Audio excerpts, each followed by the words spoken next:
A historic moment in the Oval Office as President Biden welcomes President-elect Donald Trump.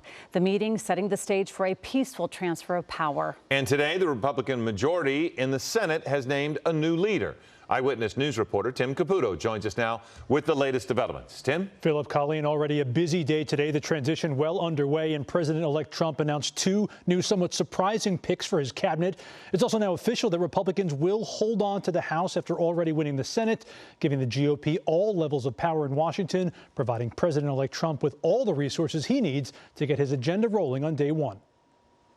Donald, congratulations. Thank you. And looking forward to having like we said, smooth transition. A historic White House meeting that hasn't happened in 8 years. The sitting president welcoming the president-elect after a campaign season that at times got personal. Politics is tough, and it's in many cases not a very nice world, but it is a nice world today, and I appreciate it very much. A transition that's so smooth, it'll be as smooth as it can get. President Biden and President-elect Trump sat down in the Oval Office for nearly 2 hours today, where they discussed national security and domestic policy issues. And Biden described the conversation as cordial. He wanted you all to know that the president-elect, again, was gracious, came with a detailed set of questions. It was, again, substantive. This week, Trump has quickly been building his team, and this afternoon, in a surprise move, announced he's nominating Florida Representative Matt Gaetz as Attorney General, which means Gaetz would head the same executive department that spent years investigating the Florida congressman. Gaetz is still under investigation by the House Ethics Committee for sexual misconduct, allegations the congressman has repeatedly denied.